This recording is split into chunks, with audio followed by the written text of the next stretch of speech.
नमस्कार, बहुत स्वागत है आपका। इंडिया वॉइस देख रहे हैं आप। मैं हूं आपके साथ शिवम सोनी। प्रयागराज से खबर, जहां पर नैनी जेल पहुंचा अतीक का काफिला। अतीक को लेकर नैनी जेल पहुंची है, पुलिस पहुंची नैनी जेल और कल कोर्ट में अतीक अहमद की पेशी होनी है और इस पेशी में कई महत्वपूर्ण पहलू सामने आ सकते हैं।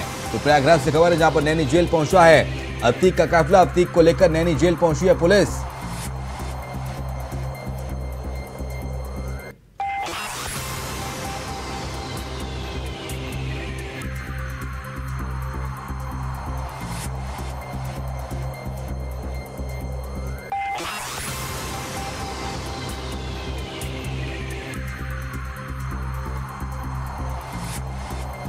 बड़ी खबर, बड़ी जानकारी आपको बता रहे हैं। प्रयागराज पहुंची है पुलिस अतीक अहमद को लेकर और कल इसकी पेशी होनी है प्रयागराज के एमपी एमएलए कोर्ट में।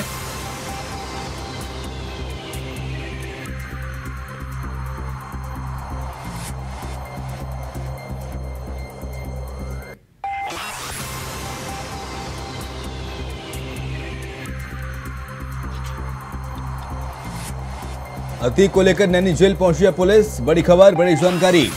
दरअसल 1300 किलोमीटर का ये सफर था जो कि नैनी जेल तक तय किया गया गुजरात के साबरमती से, और साबरमती टू प्रयागराज का रास्ता, जिसमें अतीक दहशत के साए में जीने को मजबूर रहा और अतीक को पल पल अपनी मौत का डर सता रहा था। अतीक को डर सता रहा था कि कब गाड़ी ना पलट जाए। अतीक को डर सता रहा था कि कहीं उसका एनकाउंटर ना हो जाए। अतीक को डर सता रहा था कि कहीं किसी पुलिस वाले से जुमा झटकी और उसका एनकाउंटर हो जाए, वो मौत के घाट उतार दिया जाए। लेकिन तमाम सुरक्षा के बीच अतीक अहमद पहुंच चुका है प्रयागराज।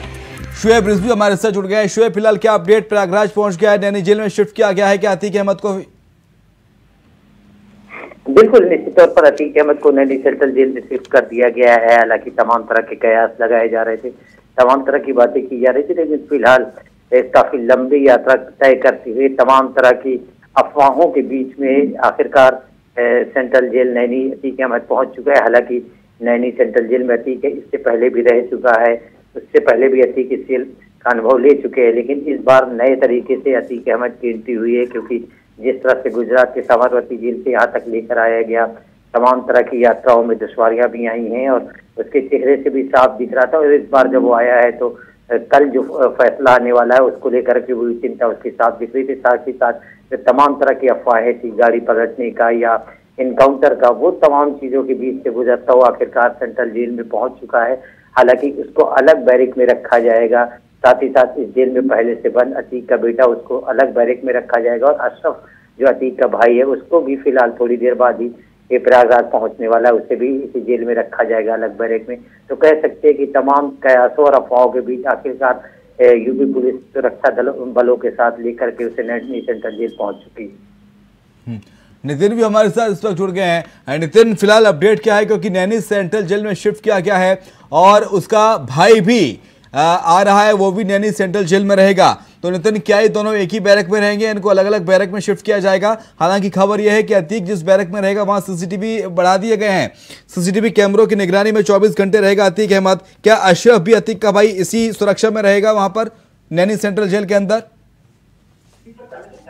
जी देखिए शिवम, बिल्कुल जिस तरीके से अतीक को लाया गया था तो उसको देखते हुए यहाँ पर जो पुलिस फोर्स थी उसके साथ में थी, लेकिन जिस तरीके से गुजरात से उसे निकाला गया था जेल से, साबरमती जेल से जो लेके आए थे, जब तक उसका जो सफर था वो 36 घंटे का सफर था। सफर के बाद जब अब प्रयागराज ये नैनी सेंट्रल नैनी जेल में लाया गया तो अतीक के लिए जो पूरी तरीके से बंदोबस्त कर दिए गए हैं। जेल के अंदर सीसीटीवी फुटेज लगा दिए गए हैं, चप्पे चप्पे पर नजर बनाए हुए बैरिक के बाहर जो पुलिसकर्मी है वो तैनात रहेंगे, क्योंकि अतीक जो एक बहुत बड़ा माफिया है तो उसको देखते हो, क्योंकि कल जो है 28 मार्च को उसकी पेशी होगी, एमपी एमएलए कोर्ट में पेशी होगी, लेकिन उसके बाद जब एमपी एमएलए कोर्ट से उसे जो है सजा की जो सुनाई जाएगी, उसको देखते हुए अतीक पहले से ही डरा हुआ था। लेकिन अतीक पहले भी जेल में रह चुका है, सेंट्रल जेल के नैनी जो जेल है प्रयागराज के अंदर, उस जेल के अंदर रह चुका है। लेकिन उसकी बात आपको बताई जाए कि जिस तरीके से अतीक यहाँ पहुंचा था तो अतीक का जो काफिला था पूरी तरीके से डरा हुआ था और उसको जो पहले ही उसने जब जेल के बाहर निकला था, जेल से निकलते ही पहले उसने यही कहा था कि शायद मेरे को जो है पुलिस मरवा देगी, यूपी पुलिस मरवाने का प्रयास किया जा रहा है। जब सेंट्रल जेल गुजरात से जेल से निकला था तो उसके बाद उन्होंने जो मीडिया से बात करते हुए यही सबसे पहले सवाल उठाया कि आखिरकार पुलिस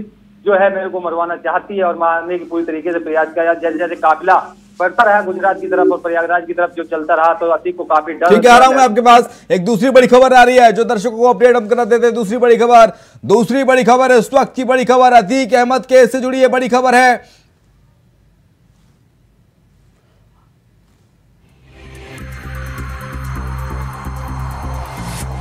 अशरफ को लेकर नैनी जेल पहुंच चुकी है पुलिस। बड़ी खबर, बड़ी जानकारी, अशरफ को लेकर नैनी जेल पहुंच चुकी है पुलिस। बरली से लेकर नैनी जेल पहुंची है पुलिस अशरफ को लेकर। उमेश पाल हत्याकांड में आरोपी अशरफ। हमारे साथ हमारे सहयोगी दोनों जुड़े हुए हैं, प्रयागराज से शुएब जुड़े हुए हैं। शुएब, अशरफ भी पहुंच गया है नैनी सेंट्रल जेल।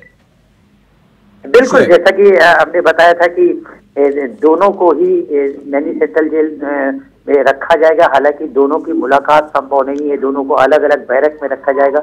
यही नहीं, जो अतीक का बेटा अली है जो पहले से ही नैनी जेल में दूसरे मामले में बंद है, उसको पहले ही अलग बैरक में शिफ्ट कर दिया गया है ताकि तीनों का आमना सामना ना हो सके, मुलाकात ना हो सके। तो इस तरह से कह सकते हैं तीनों एक जेल में जरूर रहेंगे लेकिन तीनों एक दूसरे से दूर रहेंगे, एक दूसरे से मुलाकात नहीं होगी। और आज की रात कहीं ना कहीं तीनों के लिए इसलिए मुश्किल भरी होगी क्योंकि कल जब सुबह होगी तो जो अपहरण के उमेश पाल का उसमें जो फैसला आना है वो कहीं ना कहीं जो आएगा उससे इनके भविष्य भी तय होंगे। क्योंकि अब तक के जितने मामले दर्ज हुए थे उन मामलों में ये पहला ऐसा मामला है जिसमें अब ये केस फाइनल स्टेज पे पहुंच चुका है, जिसमें सजा का ऐलान होना है, जिस पर कल सजा होगी। जबकि 100 से ज्यादा मामले इन लोगों पर हैं।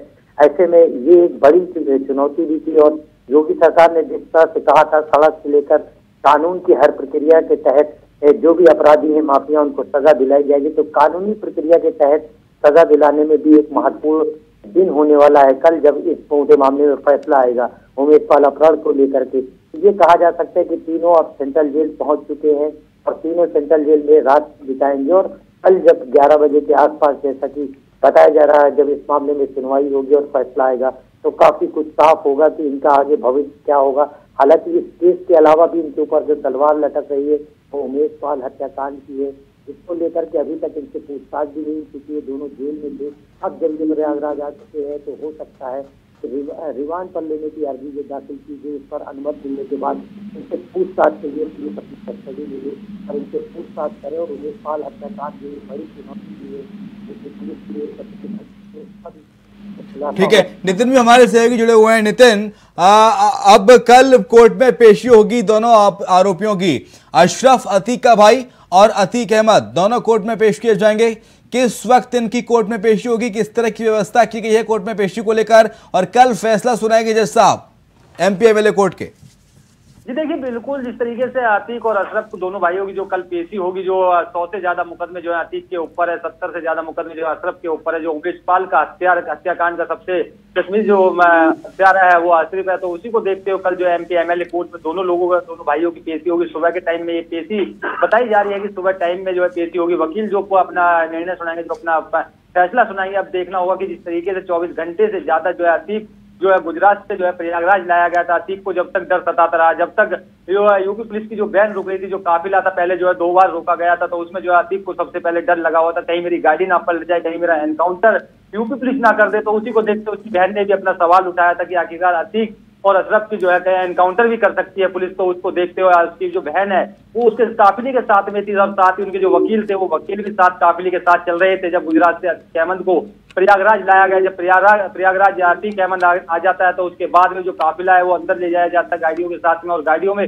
उस बैरिक में रखा जाता है जिस बैरिक के अंदर सीसीटीवी फुटेज कैमरे जो लगाए गए पूरी तरीके से चौबंद करी हुई है। जेल को जो है पहले बैरिक से हटा देगा क्योंकि अतीक का जो बेटा है वो पहले ही जो है नैनी सेंट्रल जेल में जो है अंदर है। उसी को जो है उसके अलग अलग तीनों लोगों को अलग अलग कोर्ट उसमें रखा जाएगा, क्योंकि जिस तरीके से पहले उसका बेटे को उसमें अंदर रखा गया था, तो अंदर के बाद से जो है उसको जो है अलग शिफ्ट किया जाएगा। उसका जो भाई है अशरफ, वो अभी कुछ ही देर पहले जो है नैनी सेंट्रल जेल पहुंचा कि बरेली से ले जाने में उसे लाया गया, तो वहां से उसकी ठीक है। लेकिन चलते चलते आपसे आखिरी सवाल शुएब, कल कितने बजे पेशी होनी है कोर्ट में दोनों की? शुएब रिजवी। हालांकि जो सरकारी वकील हैं उन्होंने पहले ही जो पुलिस आयुक्त है उनको एक एप्लीकेशन दे रखी है कि चूंकि एक महत्वपूर्ण दिन होगा, फैसला आना है, उसमें टाइमिंग क्या है पेशी की? 11 बजे अभी फिलहाल ये कहा जा रहा है कि 11 बजे कोर्ट में ओके, बहुत शुक्रिया आपका शोएब, और आपका भी शुक्रिया नितिन, न्यूज रूम से तमाम सारी खबरों को साझा करने के लिए, जानकारी देने के लिए आप दोनों का शुक्रिया। कांग्रेस नेता राहुल गांधी की सांसदी जाने के बाद अब लोकसभा हाउसिंग कमेटी ने उन्हें सरकारी आवास खाली करने को लेकर नोटिस जारी किया है। 22 अप्रैल तक 12 तुगलक रोड का सरकारी आवास खाली करने का आदेश दिया गया है। नोटिस के बाद राहुल को 1 महीने के अंदर आवास खाली करना होगा। सूरत कोर्ट ने मानहानि केस में राहुल गांधी को 2 साल की सजा सुनाई थी, जिसके बाद पिछले शुक्रवार को उनकी संसद की सदस्यता रद्द कर दी गई थी।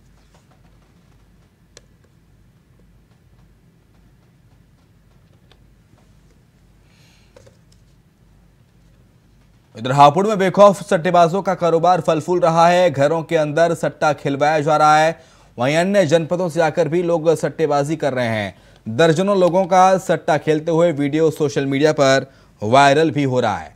सट्टे का कारोबार सिटी कोतवाली क्षेत्र के कासिमपुरा में चल रहा है।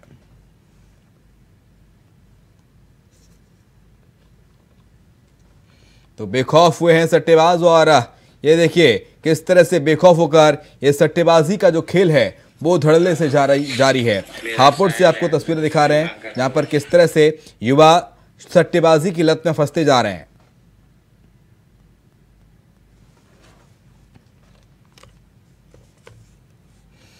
इधर फिरोजाबाद पुलिस को बड़ी सफलता हाथ लगी है। 2 शातिर लुटेरों को गिरफ्तार किया गया है। लुटेरों के पास से लूटे हुए 3 लाख के जेवरात, बिना नंबर की अपाचे मोटरसाइकिल बरामद की है।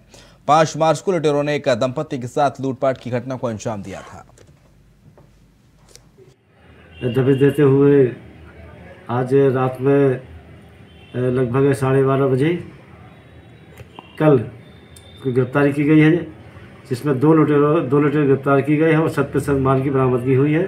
और जिस गाड़ी की घटना को अंजाम दिया था अपाचे सफ़ेद, वो भी बरामद हुई है।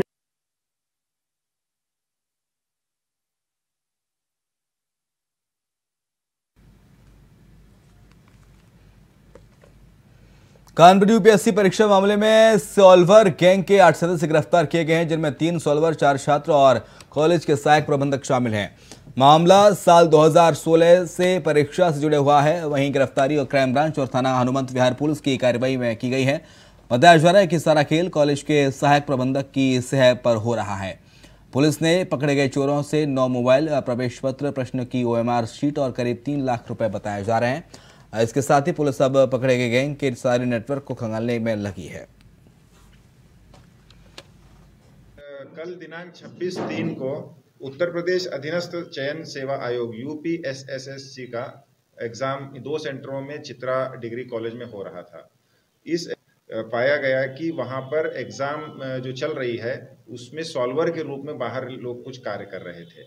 इसमें पता ये चला कि जो सेंटर प्रबंधक है ये उनकी मिली भगत से 3 लाख रुपए इनसे बरामद हुए हैं और 50,000 एडवांस में अकाउंट में डाले गए थे। इनके पास से 9 मोबाइल फोन, एग्जाम में प्रवेश करने का हॉल टिकट और OMR शीट, 2 वाहन और प्रश्न पेपर का जो कोड होता है ये उनके मोबाइल में बरामद हुआ।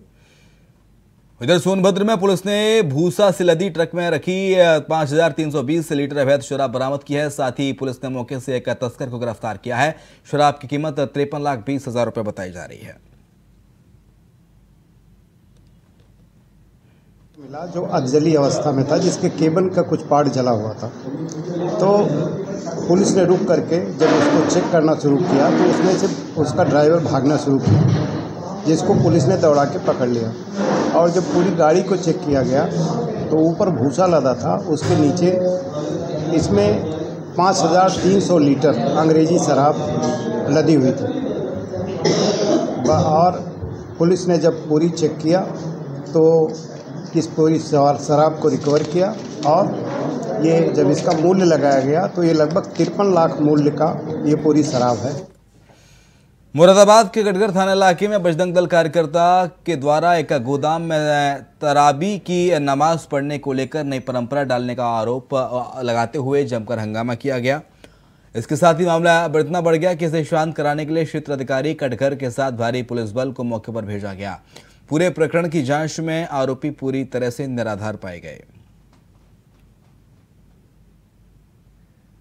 एक पक्ष के द्वारा ये आपत्ति व्यक्त की गई थी कि घर के अंदर कुछ लोगों के द्वारा बाहर के लोगों को बुला के और जो तरावी है वो पढ़ाई जा रही है, क्योंकि आप सभी को जानकारी रमज़ान का महीना चल रहा है। इसमें मेरे द्वारा क्षेत्राधिकारी कटघर को मौके पर बैच की जांच करवाई गई, तो इस तरह का कोई प्रकरण नहीं पाया गया।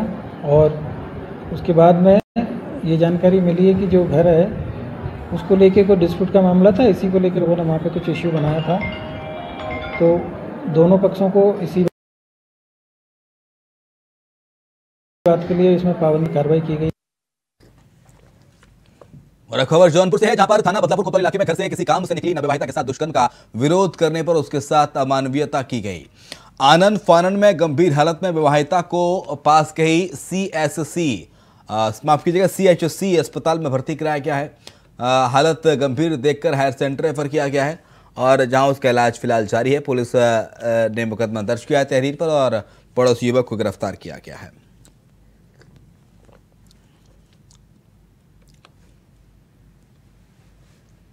एक दुष्कर्म की घटना की सूचना पुलिस टीम को प्राप्त हुई। इस सूचना पर तत्काल पुलिस टीम द्वारा मौके पर पहुंचकर आवश्यक विधिक कार्यवाही की गई। तत्काल मुकदमा पंजीकृत करते हुए नामजद अभियुक्त को गिरफ्तार कर अग्रिम विधिक कार्यवाही की जा रही है। सिद्धार्थनगर में एक 16 साल की नाबालिग लड़की ने फांसी लगाकर आत्महत्या कर ली है। बताया जा रहा है कि यह घटना सुबह 8 बजे की है, जब घर के अंदर छत के कुंडी में दुपट्टा लगाकर आत्महत्या कर ली गई। पूरी घटना शोहरतगढ़ थाना क्षेत्र की बताई जा रही है।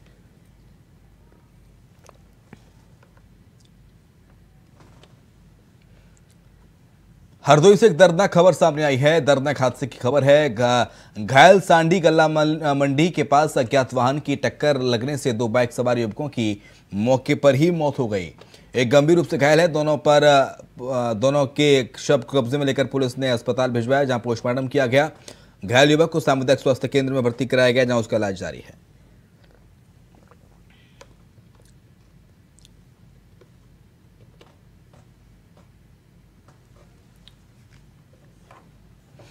उधर बस्ती में कुदरहा गायघाट राम जानकी मार्ग पर बनहरा CHC के सामने एक भीषण सड़क हादसा हुआ है। हादसे में बाइक सवार 3 युवकों की कुचलकर मौत हो गई है। यह हादसा 2 बाइकों की आमने सामने की टक्कर के बाद हुआ।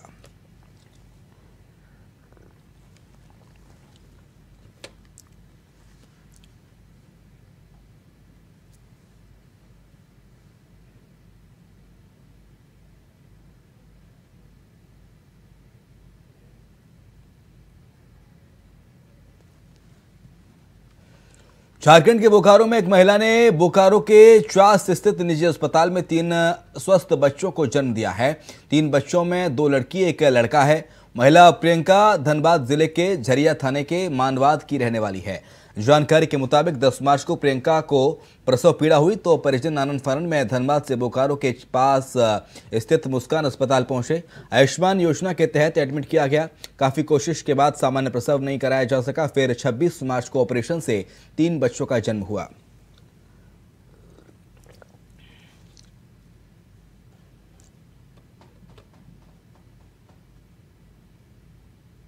टाइम भी मतलब एक्साइटमेंट था और थोड़ा सा मतलब टेंशन भी था कि प्रोसेस आगे मतलब कहाँ तक जाएगा कहाँ तक नहीं जाएगा, डर भी लग रहा था।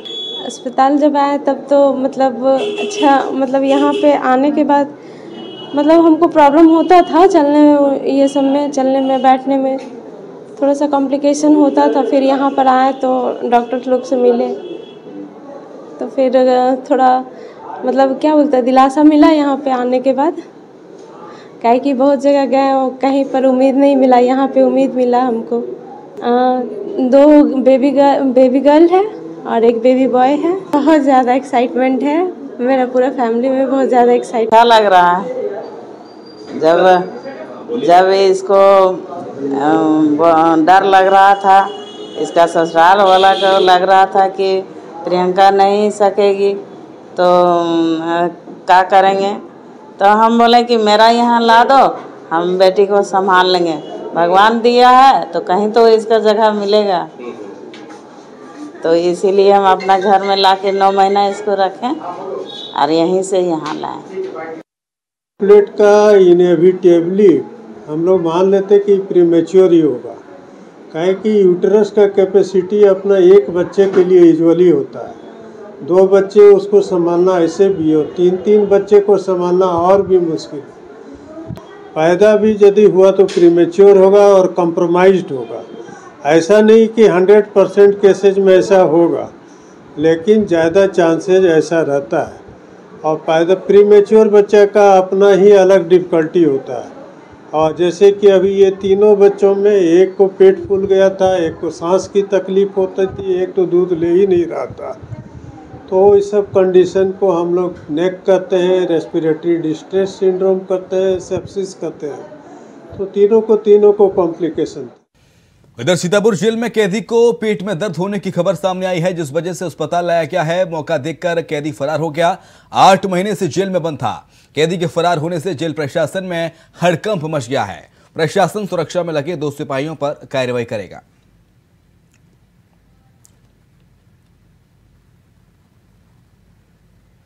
और खबर सिद्धार्थनगर से है, जहां पर 16 साल की नाबालिग लड़की ने फांसी लगाकर आत्महत्या कर ली है। आत्महत्या की वजह का नहीं पता चल पाया है। फिलहाल पुलिस ने शव को कब्जे में लेकर पोस्टमार्टम के लिए भेजा है। अगली खबर पर रुक कर लेते हैं। दरअसल 16 साल की नाबालिग के साथ आत्महत्या की खबर सामने आई बस्ती से खबर, जहां पर कुतरहा गायघाट रामजानकी मार्ग पर बनहरा CHC के सामने एक भीषण सड़क हादसा हुआ। 3 बाइक सवार युवकों की कुचलकर दर्दनाक मौत हो गई है। ये हादसा 2 बाइकों की आमने सामने की टक्कर में हुआ है। ट्रक ने 3 युवकों को कुचला है और इसमें तीनों की ही मौत हो गई।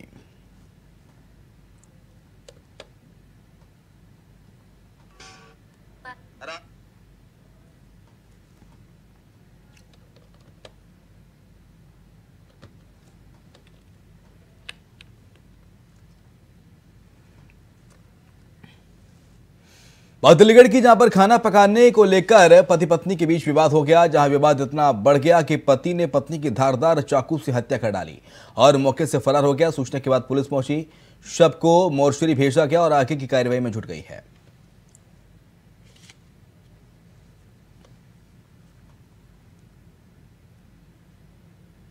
यही मालूम पड़ा के गर्दन काट दिया उसकी। अच्छा, तो तब आई मैंने कि ला देख के तो आए पता तो चले। और खुद भी तरावी पढ़ के आया भी, तो तरावी पढ़ के आया तो ऐसा शैतान ने उस पर सवार है, जाते ही जाते अंदर ही घुसते ही घुसते उसे एकदम कत्ल कर दिया। यही थाना रुरावर के अंतर्गत महमूद नगर में पुलिस को सूचना मिली थी कि एक व्यक्ति जिसका नाम सगीर है के द्वारा अपनी पत्नी की हत्या कर दी गई है। मौके पे तुरंत पुलिस पहुंची और पति को मौके से गिरफ्तार किया गया है।